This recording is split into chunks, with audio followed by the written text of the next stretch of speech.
everyone, this is Chris Prince from Slash Gear. Today we're taking a look at the NVIDIA Shield Wireless Controller.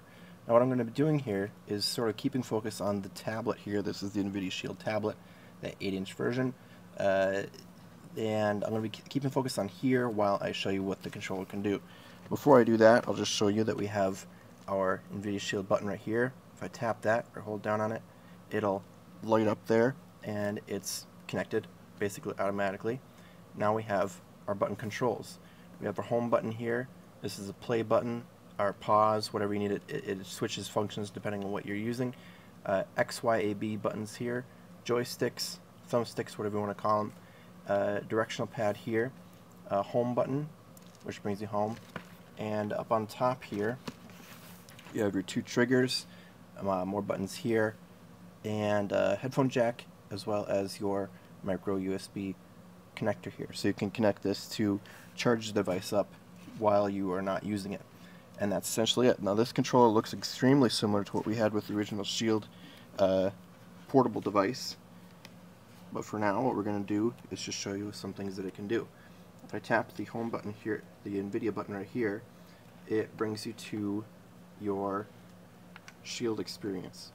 Now this acts as a sort of console user interface like you would see like on an Xbox One or a PlayStation 4. You can see right here we have an NVIDIA Shop.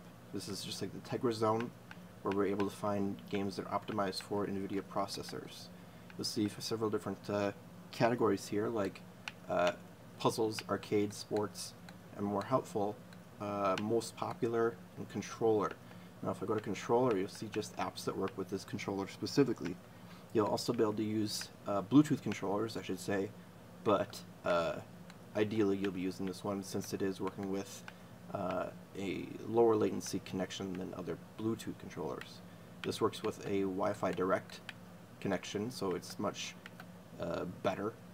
It's way quicker than any other Bluetooth controller we've ever seen, and it's really nice. Now what we're seeing here also is you can get to news, you can read news stuff from here. You can see your Android games. We have a few here that we've been playing. You can see our demo of Half-Life 2 as well as some of these other ones separately. My media apps. Now this goes to stuff like Twitch for streaming and Google Play and your gallery. Then you have your PC games. You can see here that we've already connected to our PC, so we have access to Steam as well as our other games all at once.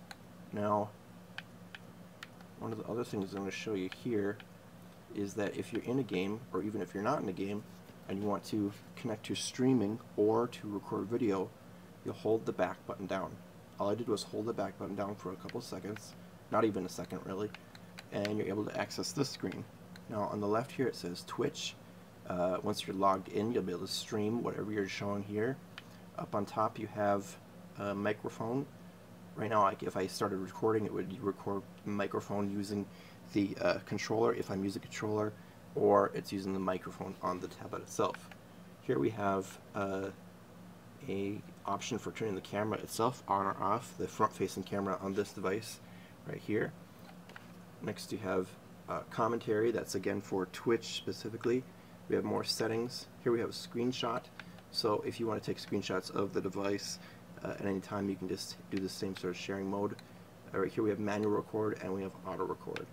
If I go into settings right here, you can see that we can work with Twitch, auto record, see which orientation we want, see the quality, and adjust the layout and that sort of stuff.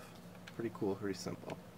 One other thing I wanted to show you here is if you are controlling your audio, you'll just be moving left or right here. Tap that, you can see that it's really easy to access there. And then probably the coolest feature on this device, besides its low latency connection, is this little area right here. Now what you can see on the screen barely up there, but you can see it, is the fact that I have my little mouse moving around there. Now if I want to click something, all I do is tap, this entire little piece moves down, and I'm able to move it back and forth like so, really simply. Pretty cool stuff.